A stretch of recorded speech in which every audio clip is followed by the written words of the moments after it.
చదువు రానోడికి ఉద్యోగం, చదువు వచ్చినోడు కష్టపడాలా? ఇదే జరుగుతుంది లోకంలో. నాతోటి కూడా ఇదే జరిగింది. ఆ సంఘటన ఏదో నేను చెప్తాను, బట్ దానికన్నా ముందు భగవద్గీత చాప్టర్ 10 శ్లోక్ నంబర్ 20. దీనిలో శ్రీకృష్ణుడు అర్జునుడు చెప్తున్నారు, పార్థ, ఎక్కడ వెతుకుతున్నావు నన్ను? నేను ఎప్పుడు నీ గుండెల్లో ఉంటాను. నువ్వు అక్కడ ఇక్కడ నన్ను వెతుకొద్దు, నీ లోపల నన్ను నువ్వు వెతుకు, నేను దొరుకుతాను. ఈ శ్లోకంని నాతో జరిగిన సంఘటనతో లింకప్ చేసి మీకు ఎక్స్ప్లెయిన్ చేస్తాను. కొన్ని రోజుల క్రితం, అంటే ఈ వారమే మండే, నాకు కాల్ వచ్చింది. ఒక కంపెనీ నుంచి, హైదరాబాద్లో ఉంది కంపెనీ.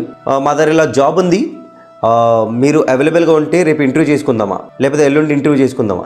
నేను ఈ వారం ఫ్రీగా లేను, ఒక పని చేద్దాం, ఫ్రైడే ఇంటర్వ్యూ చేసుకుందాం. అంటే ఈ రోజు ఇంటర్వ్యూ అవ్వాల్సింది. బట్ వాళ్ళు ఏంటన్నారు, లేదండి కొద్దిగా చూడండి అన్నారు. లేదండి నేను ఆఫీస్లో పని చేయాలి, వేరే పనులు కూడా ఉన్నాయంటే ఓకే అన్నారు. బట్ సడన్గా వెడ్నెస్డే ఇంటర్వ్యూ పెట్టారు. సరే పెట్టారు కదా, ఒక గంట ఉంటుంది, వెళ్ళి మాట్లాడి వచ్చేద్దాం, లేకపోతే ఏదో అటెండ్ అవుదాం అని. వాళ్ళు ఏం చేశారు, ఎవరైతే ఇంటర్వ్యూ కోసం వచ్చారు, వాళ్ళ గురించి వాళ్ళు చెప్పలేదు, నా గురించి నాకు అడగలేదు.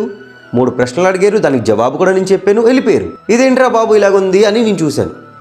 దాని తర్వాత నేను వెయిట్ చేశాను, ఫోన్ చేస్తారు చెప్తారు అని వెయిట్ చేశాను. నిన్న నేను ఫోన్ చేశాను, మెయిల్ చేశాను, రిప్లై లేదు. మళ్ళీ ఈరోజు మెయిల్ ఇంకా ఫోన్ చేశాను. సో మెయిల్లో నాకు రిప్లై వచ్చింది ఏంటంటే, మీకు రిజెక్ట్ అయిపోయారు అని చెప్పారు. సరే కారణం ఏంటి చెప్పండి అంటే చెప్పలేదు.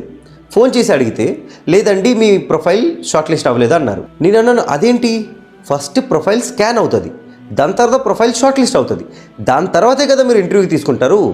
అసలు ఇంటర్వ్యూలో ఎలాగా నేను ఫెయిల్ అయ్యాను నాకు చెప్పండి అంటే, మీరు ఇప్పుడు ఉన్న జాబ్ని చేస్తున్నారా, లేకపోతే నోటీస్ పీరియడ్ అంటే వదిలేస్తున్నారా?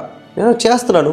అదే రీజన్ ఫోన్ పెట్టాడు ఒక యాటిట్యూడ్తో. ఏం చేయాలో తెలియదు, ఎక్కడి నుంచి జవాబు తీసుకొని రావాలో నాకు తెలియదు. బట్ అప్పుడే నా గుండెల్లో ఉన్న ధైర్యం నాకు చెప్పింది ఏంటంటే, పోరాడు. నేను అదే కంపెనీలో ప్రతి ఒక్క ఎంప్లాయీని వెతికాను, ప్రతి ఒక్క పెద్ద స్థాయిలో ఉన్న ఎంప్లాయీని వెతికాను. ఎవరైతే ఇంటర్వ్యూ తీసుకున్నారో, ఎవరైతే నాతో మాట్లాడారో, ఎవరైతే నాకు ఇంటర్వ్యూ షెడ్యూల్ చేసారో అందరినీ ట్యాగ్ చేసుకొని ఒక మెయిల్ పెట్టాను.